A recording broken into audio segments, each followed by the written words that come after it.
తాగుడు, పేకాట లాంటి చెడు అలవాట్లకు బానిసైన వాడు ఇంట్లో ఉన్న గిన్నె, గరిటెలతో మొదలుపెట్టి పెళ్ళాం నగలని, పుస్తెలని, చివరికి ఉంటున్న ఇంటిని కూడా తాకట్టు పెట్టేసి కుటుంబాన్ని నడి రోడ్డు మీద నిలబెడతాడు. ఇప్పుడు అవినీతి వ్యసనపరుడు జగన్ రెడ్డి పరిస్థితి కూడా ఇలాగే ఉంది. ఇప్పటికే 10 లక్షల కోట్లకు పైగా అప్పు చేశాడు. ఇది కాకుండా కాంట్రాక్టర్లకు 1,70,000 కోట్ల బకాయిలు పెట్టాడు. మొదట్లో మిషన్ బిల్డ్ ఏపీ పేరుతో రాష్ట్రంలోని ప్రభుత్వ ఆస్తులను అమ్మకానికి పెట్టాడు. చివరికి తుఫాన్ షెల్టర్లను కూడా అమ్మేస్తారా అని అప్పట్లో హైకోర్టు ఆశ్చర్యపోయింది. పోనీ బిల్డ్ ఏపీ అన్నందుకు ఏమైనా కట్టాడా అంటే ఒక్క ఇటుక ముక్క కూడా ఎక్కడా వేయలేదు. రాష్ట్రంలో లిక్కర్ వ్యాపారాన్ని తాకట్టు పెట్టి 50,000 కోట్ల అప్పులు తెచ్చాడు.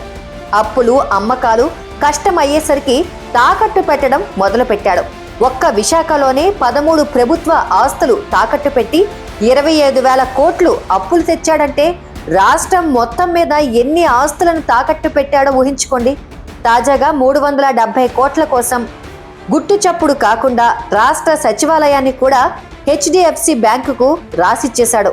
అంతేకాదు టీడీపీ హయాంలో అమరావతిలో 90% పూర్తయిన అధికారులు, ఉద్యోగుల భవన సముదాయాలను కూడా తాకట్టు పెట్టే ప్రయత్నం మొదలుపెట్టాడు.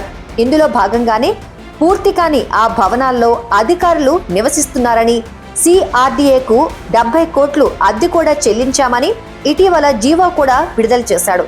అయితే ఇన్ని లక్షల కోట్ల అప్పులు జగన్ ఎందుకు చేస్తున్నాడు? జగన్ చెబుతున్నట్టుగా సంక్షేమ పథకాల కోసమైతే కాదు. ఎందుకంటే సంక్షేమ పథకాలకు గత టీడీపీ ప్రభుత్వం ఇంతకన్నా ఎక్కువే ఖర్చు చేసింది. ఖచ్చితంగా ఇదంతా వైసీపీ పెద్దల అవినీతి పద్దుల్లోకి పోతోంది. ఒకవేళ జగన్ చెబుతున్నట్టుగా సంక్షేమ పథకాల కోసమే ఇన్ని అప్పులు చేస్తున్నాడని అనుకున్నాం. ఇప్పటికే అప్పులు, అమ్మకాలు, తాకట్లు అయిపోయాయి. ఈసారి మళ్ళీ జగనే అధికారంలోకి వస్తే పరిస్థితి ఏంటి? అంటే సంక్షేమ పథకాలు ఉండవన్నమాట. ఒకవేళ ఉంటాయనుకుంటే డబ్బులు ఎక్కడి నుంచి తెస్తాడు? ఈసారి మీకు తెలియకుండా మీ సొంత ఆస్తులని తాకట్టు పెడతాడన్నమాట. లేదంటే ఎడాపెడా పన్నులేసి బాస్తాడు. కాబట్టి ప్రజలారా ఇంకా మీరే ఆలోచించుకోండి.